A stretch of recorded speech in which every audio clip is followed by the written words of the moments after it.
ان کے اشعار کی روشنی میں ایک شعر علامہ اقبال نے کبھی کہا تھا کہ محمد سے وفا تو نے تو ہم تیرے ہیں، کی محمد سے وفا تو نے تو ہم تیرے ہیں، یہ جہاں چیز ہے کیا لوح و قلم تیرے ہیں، یہ جہاں چیز ہے کیا لوح و قلم تیرے ہیں۔ آئیے میں آپ حضرات کے سامنے تقریر ہی پیش کرنے کے لیے ایک ایسے مقرر کو منظر عام پہ لانا چاہوں گا جو تعریف کے محتاج نہیں ہیں، جنہیں آپ جانتے ہیں، اور شاید میں یقین کرتا ہوں کہ جو نہ جانتے ہوں گے آج کے بعد بھولیں گے بھی نہیں۔ میری مراد جناب حضرت مولانا نوشاد عالم صاحب ندوی ہیں۔ میں انہیں اس شعر کے ساتھ دعوت اسٹیج دینا چاہوں گا کہ صاحبہ خانہ بدوشوں کے حوالے کر دو، صاحبہ خانہ بدوشوں کے حوالے کر دو، یہ گھنا پیڑ پرندوں کے حوالے کر دو،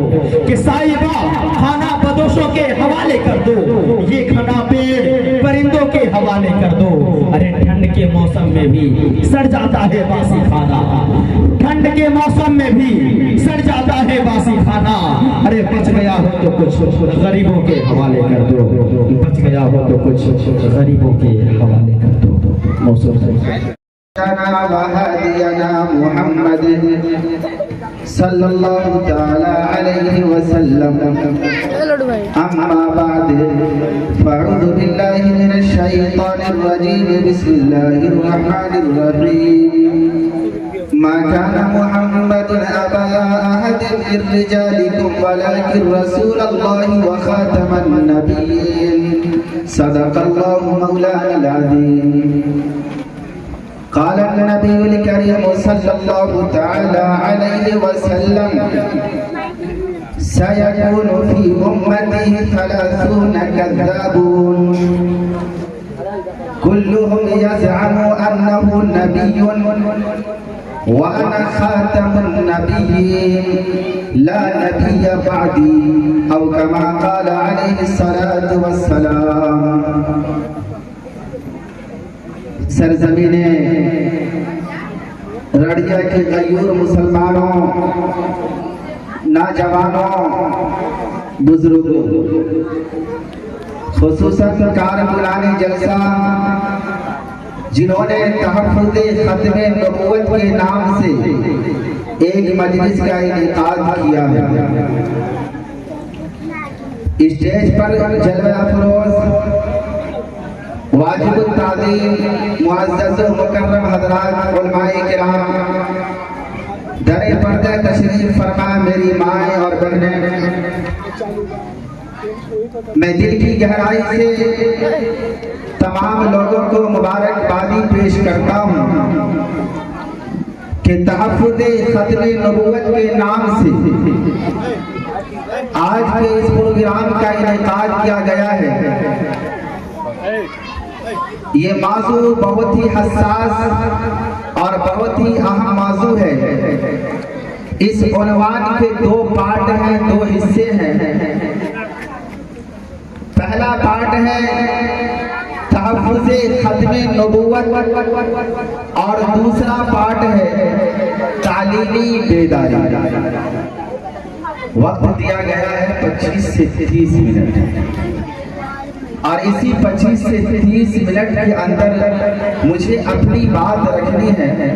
دعا کریں کہ مولا کریم مختصر وقت میں صحیح پر اثر بات کہنے کی توفیق عطا فرمائے، اور ہم سب کو جو باتیں کہی جائے ان کہی ہوئی تمام باتوں پر عمل کرنے کی توفیق عطا فرمائے۔ ہم سب یہاں سننے کے ارادے سے اور سننے کے بعد عمل کرنے کے ارادے سے آئے ہیں، تب تو ہمارا آنا کار آمد ہے۔ اور اگر سن کر کے یہیں پر چھوڑ کر جانے کے ارادے سے آئے ہیں تو رات کی نیند بیکار کرنا، قربان کرنا، یہاں بیٹھنا، یہ ساری چیزیں فضول اور لغو ہے۔ ارادہ کیجئے کہ جو باتیں اب تک کہی گئی ہے اور جو باتیں کہی جائے گی انشاءاللہ ہم تمام باتوں پر عمل کرنے کی کوشش کریں گے۔